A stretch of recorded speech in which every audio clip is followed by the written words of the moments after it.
Hey, what's up, everybody? True Boxing here. Thank you for coming back to Get Hit with the Truth. So today we are doing the Adames versus Sheeraz Is On video, as reigning WBC middleweight champion of the world Carlos Adames is set to defend his title for the second time when he takes on undefeated mandatory challenger Hamza Sheeraz, as they will collide on the fucking stacked Riyadh season card for February 22nd.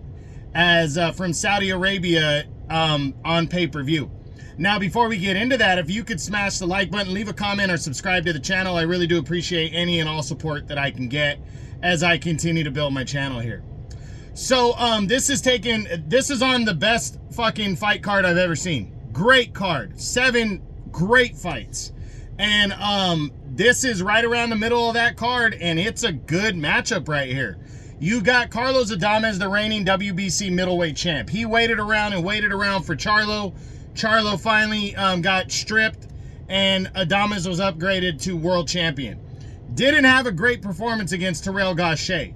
You can argue Gausha won that fight. It was close, competitive.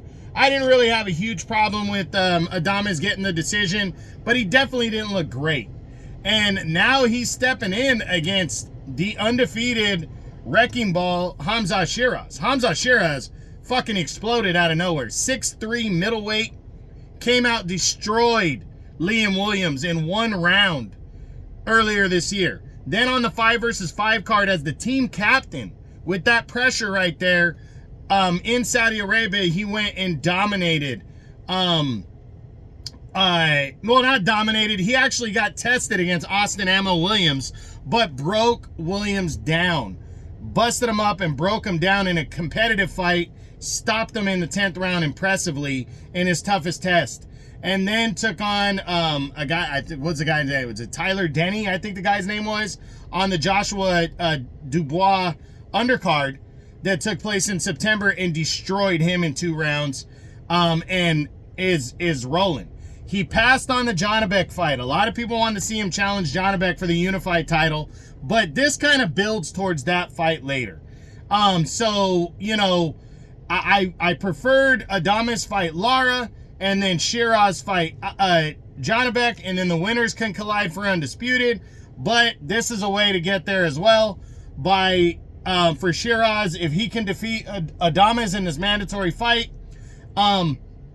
or vice versa, the winner will be on a hot track to fight Lara or Janibek to eventually bring all the middleweight titles together. This starts that plan, in my opinion. Hamza Sheeraz has the full support of Turki Al-Sheikh. He's on a roll. He's hot. He's fun to watch. Big, tall, hard-hitting guy. Throws punches, can box. And he's taking on Carlos Adames. And this is his chance to prove himself right here. He's coming in the underdog as the champion. Hasn't looked fantastic, you know. Against J-Rock Williams last year, it was kind of so-so performance. Got out of there with a TKO, kind of controversial. Got the kind of controversial win over, what's his name, earlier this year against Gausha. And now he's coming in, taking on Sheeraz. If he can knock off Hamza Sheeraz, the world is his oyster. You know, it really is. He can unify belts with Lara, and then maybe him and fucking Janibek can get together for undisputed towards the end of next year. Or Sheeraz can win and get a fight with Lara or Janibek and unify belts. So really, the winner of this fight is going to be on a hot streak to #1 in the division. To be honest, Janibek hasn't been able to get the top guys in the ring with him. So I think the winner of this fight unseats him for the #1 spot. And this is a huge one. So a big time matchup right here on a big card. The WBC middleweight championship of the world will be on the line at 160 pounds. Adames versus Sheeraz is on February 22nd. Hope you enjoyed the video. If you did, smash the like button, leave a comment, or subscribe to the channel. I appreciate any and all support. This is True Boxing, and you've been hit with the truth.